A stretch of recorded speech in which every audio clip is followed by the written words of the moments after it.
Guys, I'm going to go through a quick retouch using the Phlearn method as well as some other methods I'm already using in my own retouching. I have a photo here of Tiff. I've already cropped it and set it to 26 by 36, which is what I usually export to, so I mainly use 500pix.com. So we want to start by adding a little bit of brightness and sharpness to the image. I've already made that into an action, which is broke down here as a little bit of unsharp mask and about a 6 in brightness. If you added an action, you can just hit this button and automatically make it a little bit brighter.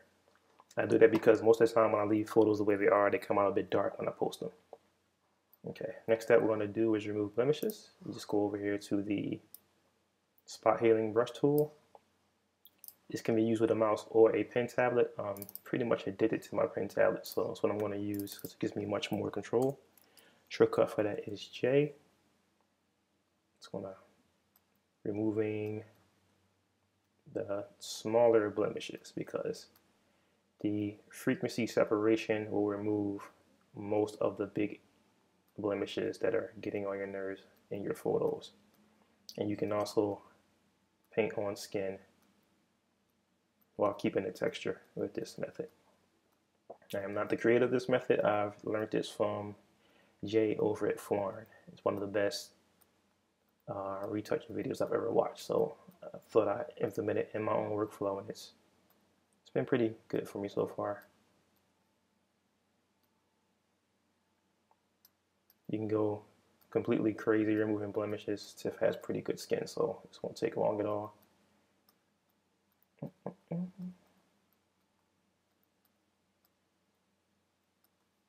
don't mind sharing what I do. I don't treat photography like it's magic. This is also good for removing anything that's distracting you from the background. She was actually shot against a silver background, but of course comes out white when you're using the ring flash.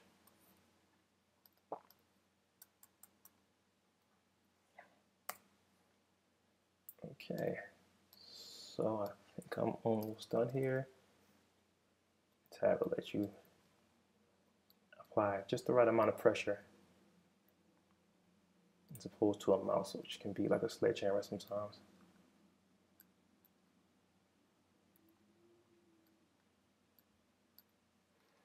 Okay, that looks good to me.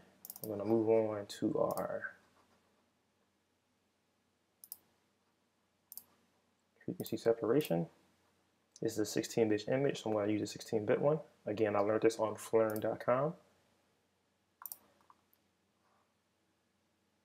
I'll walk you through each step. I usually kick it up to about 5.2. It's now going to tell you that it's done. Work on the syntax of the Phlearn frequency separation HF and the color LF. So I usually go immediately here to the LF layer. You're going to use your lasso tool, and you're going to make sure you apply a feather. I usually stay between 24 and 21 pixels.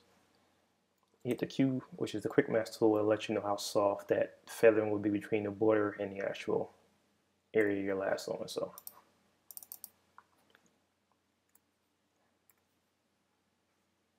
and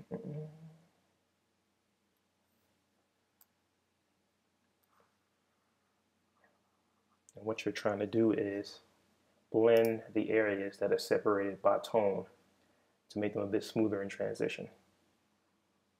Let's Gaussian blur. Usually I go a little softer on foreheads than I do on the rest of the face, so I'll keep it at 8. Once you've done it once, you can hit Command or Ctrl+F and apply the same filter to your image instead of having to go back up over and over to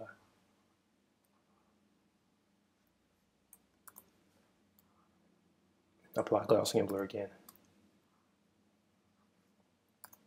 And you're just trying to blend the parts of the image where tonal value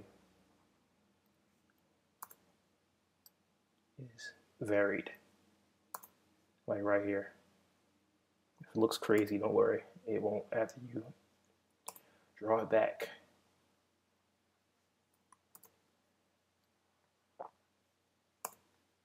It's the beauty of this method. It lets you be in control of everything. And you can go crazy with this method, but we won't do that. So after you have the area you select that you want to control and tone down, you want to lower it to your discretion. I usually stay between 55 and 50 so that you're not losing a whole lot of texture and making her look like a plastic mannequin, which I don't like particularly, but to each his own. Okay. Now, what you can do, if you see a large breakup in the tonal value, you can actually paint on skin with it. So, make a layer, Ctrl+Shift+N. You can name it. I usually don't name my layers because they don't stick around long enough. Choose your brush tool, lower it to about 20, maybe 18%. And use a brush that kind of matches the area that you're working on.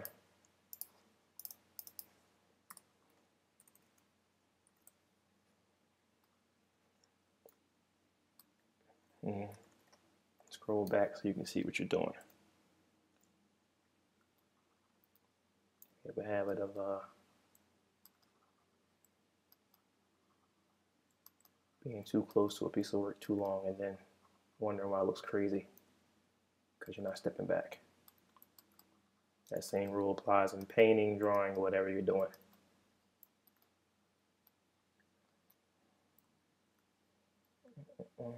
I'm mainly concerned about the face right here because this is going to be quick. But it will still look good because Tiffany's awesome.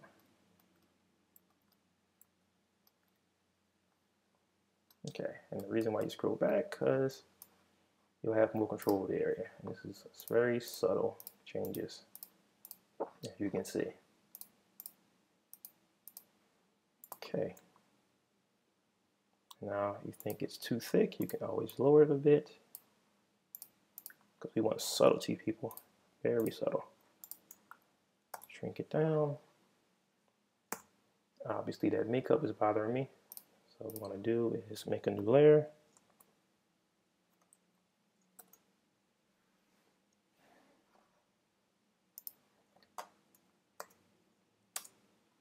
Go to our pass tool.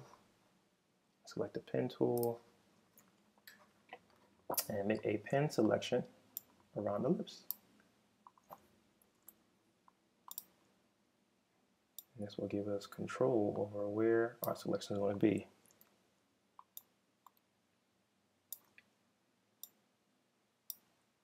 Don't really have time to go over how to use the pen tool on this one, but I will if you want me to.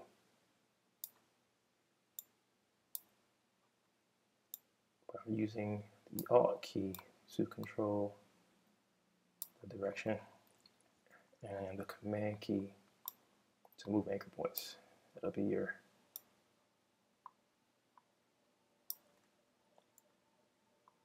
pen tool crash course right there.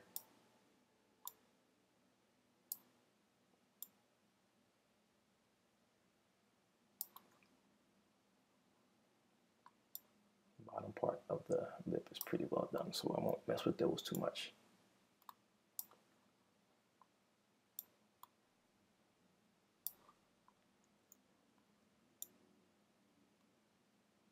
And if it looks easy, it is actually fairly easy to control it.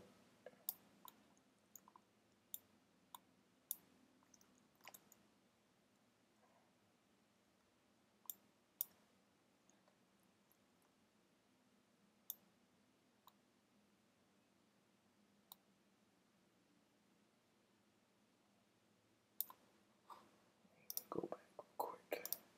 Sorry about that. Make a boo-boo. There we go.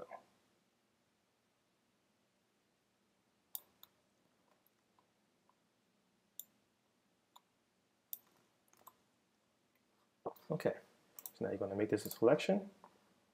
You want to feather it so that way the edge is soft. And hit OK. Now, you want to work on the outside first, so you're going to inverse it. Now, take your selection tool, zoom in. That's S, by the way, on your keyboard. And choose areas close to where you want to work.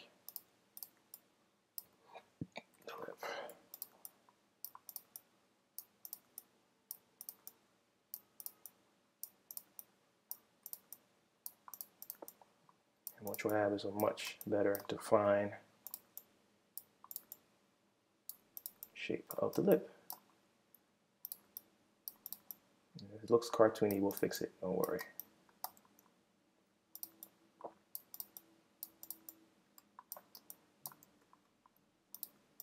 I'm selecting with the Alt key. Oops, make a mistake, Command-Z. This whole area needs to be, here we go, rectified, so.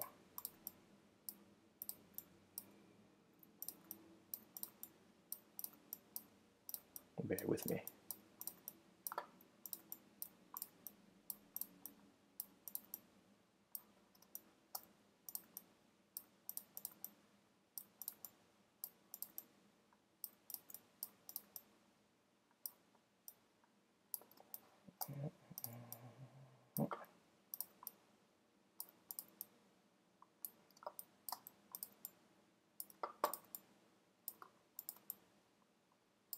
Okay, so that's the outside. If I hide it, you'll see how sharp that edge is. Now I want to work on the inside. Select inverse. So make sure that the color inside is consistent.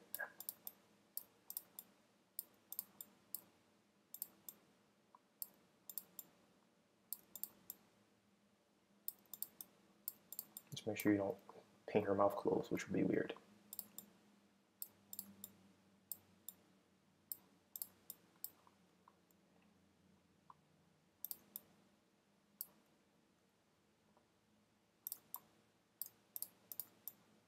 Yeah, it can get a little edgy, no pun intended, near the outer part of the lip, so just be careful with that edge. Take your time. I'm on a time constraint because I'm doing a video, so. Okay. That looks pretty good. It's usually easier if you separate them by 2 layers, but I know what I'm doing, so I left it on 1 layer. Okay. And now,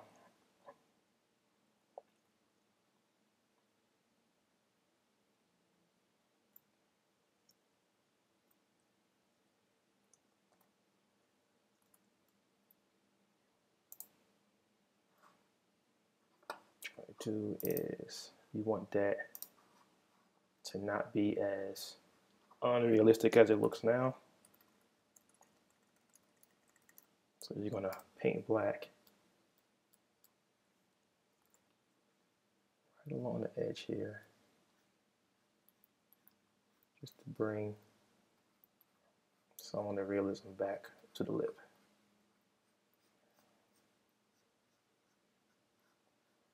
In layman's terms, you're making it a little bit more fuzzy around the edge to bring it back. Okay, merge those layers together. Merging keeps your photo down to a certain size. Make another layer. You can sharpen it using the sharpen tool, which is right here. It's already defaulted 50, and you're going to paint over the lips to make them pop a bit more. There are tons of actions and ways to do this, but this is just one method that I prefer. Lower it down to your choice. Of course, we're going to work on those beautiful eyes. Okay. I want them to pop a little more, so I'm going to make an adjustment layer. using curves, work on the light channel to bring it up. Then I'm going to invert it Command-I. Now, painting on it with white, you can bounce between white and black, hitting the X key and make it default with the D key, by the way. On my brush tool, tiny brush within there. I'm going to make lines here.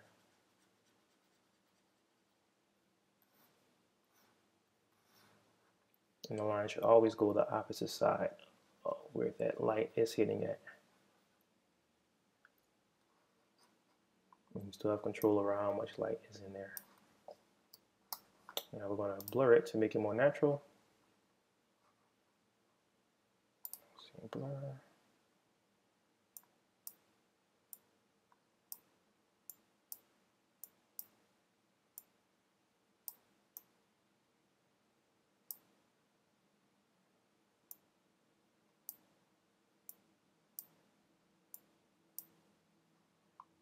Okay. Get one out the way. And making them pop a little bit more than they were before. That's all. Command-E will condense the files again. I mean the layers again, sorry. Make another layer. And we're going to sharpen them. Because I love eyes.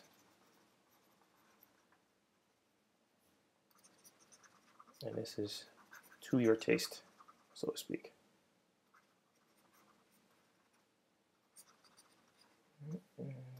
Give the eyebrow some love.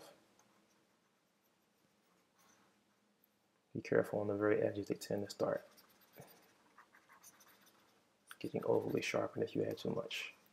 And as always, I keep saying, you can always draw things back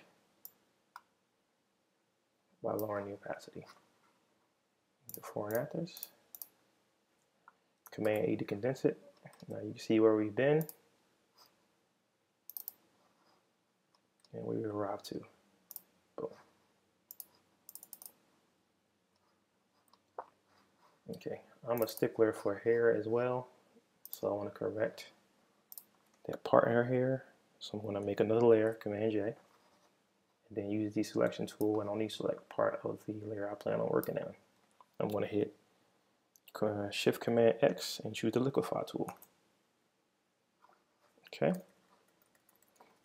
I don't believe in totally hacking up someone's body, just making adjustments. I'm moving this part in with a smaller brush and the Liquify tool just to make that part nice and sharp. And I'm going to reshape her head a little bit, very subtly.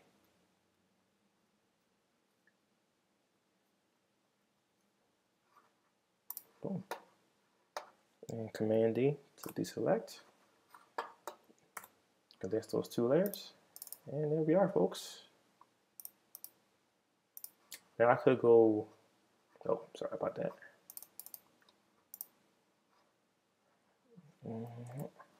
Got that one edge that moved when I liquefied it. So we'll use the clone stamp tool and get rid of that real quick. Easy breezy.